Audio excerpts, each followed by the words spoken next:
crazy. criticize. She's a little No.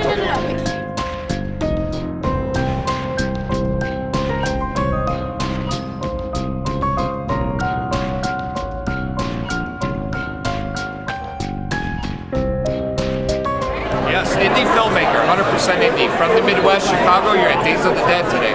Okay, well, my latest work is Serial Killer Culture, which I interview artists as to the reasons why they're doing art based on serial killers. Scary stuff. Yeah. Yeah, it's killer. It's a killer movie. Best site is johnborrowski.com, which is my site, but all the films have their own sites. So you can type in the killer, like Albert Fish or H.H. Holmes, Carl Panzram, are all on the internet. Just type in serial killer documentary. Awesome. I'm a big fan of your work. Your show. A living legend, literally 3 Kubrick films. It doesn't get better than that. Joe Turkel, you're amazing. We're apparently getting married, hopefully next week. I never liked her. Really? Stanley Kubrick was the finest filmmaker that ever lived. The finest. Nobody has ever made the perfect shot. There never has been, there never will be the perfect shot. It just doesn't exist. You can move the camera an inch forward. You can move a light an inch back, and it'll be different. There is no such thing as the perfect take. You're a fantastic actor, and I am so glad and honored to have met you. And the only thing wrong is I'm 86. You know and what? You're 26. Well, let's work it out. Okay. Let's work it out. Okay. So, Cut. me and Joe, we're getting married. That's a wrap. Next week. Thank you so much, sir. No, really, it's an honor. This is good. You're going to sell it. It's an honor. I love you. You're going to sell it. Thank you so much. I am a publisher. I publish comic books, trading cards. You can find me at silverphoenix.net. The incredible thing is known as Zombie Annihilation, which you're holding in your left hand, properly crumpled, which is even better to do. If you want to see incredible stories, this is about zombies. Zombies. Who But can beat zombies? unlike those zombies, these are zombies which are possession from another dimension. Another dimension possessed zombies. Where can you go wrong? Now, what's here? even more fun is issue 2. Philo Barnhart of Disney, who worked on Little Mermaid, Ariel, actually did this for the cover for issue 2. That is awesome. We also have an educational line of comics we're doing as well, which is going very well, and we're growing and expanding, and hope to have more titles soon. The universe is your limit, sir. It is our limit. You can follow me on Twitter. It's Brian, the letter C, which is my name initial, Brian C. O'Halloran. There's a film that I directed. It's a Grindhouse film that I directed a segment called Cry for Revenge. Hopefully that comes out in January 2014. And then there's going to be another film that I'm in called Hindsight 2020. Any advice? Well, for filmmakers out there, make sure you have a good catering budget. That might seem like a joke, but when you're asking people to do favors and stuff like that, it's when you feed them well, they'll look past how long they're working and whatever's going on. So feed your crew and your staff and your actors pretty well, and they'll go that extra mile for you. You'll see it. It sounds like a simple thing, but in the long run, and I'm not talking about slices of pizza or slices of steak.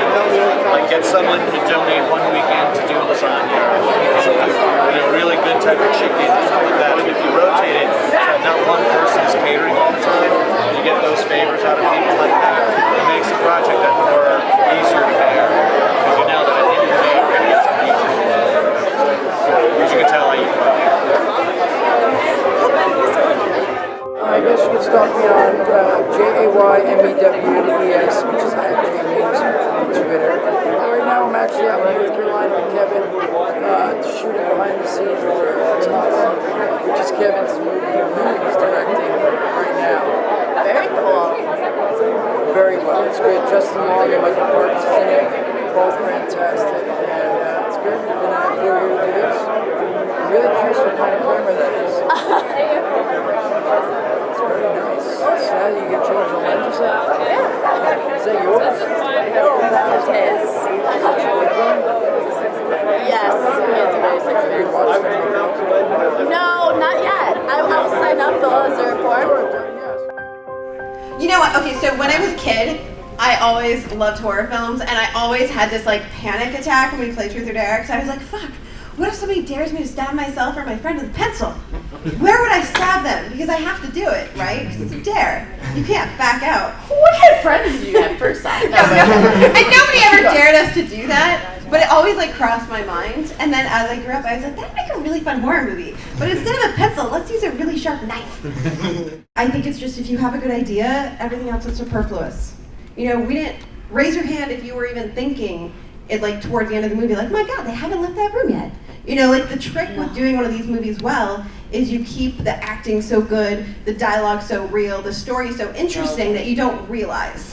There was a scene, it better make it into bloopers, special features. So there's two different knives. There's a real knife that can really cut your ass, and then there was a fake knife. Yeah. So he decides to stick his fake knife in the sheath, and he's trying to get it out, and he's like, the blood got dry. And he refused to give up, and he's pulling it out, and I'm like, yeah.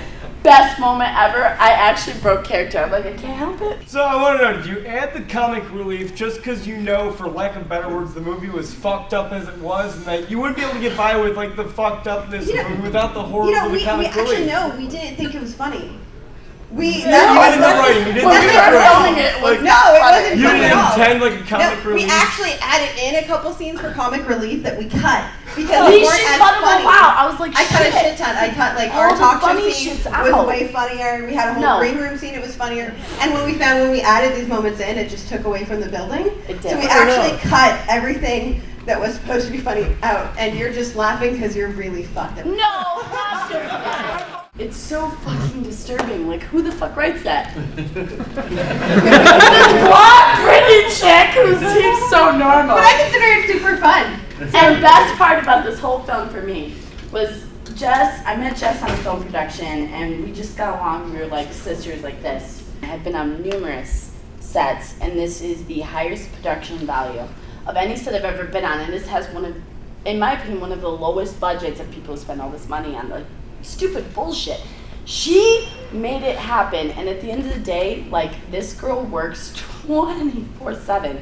Like 21. No, I go to bed at 4 a.m. and she's in the bed with her laptop going, truth or dare, you should guys to do. That's what it takes. If you want to make a film happen, you make it your life. It's your life.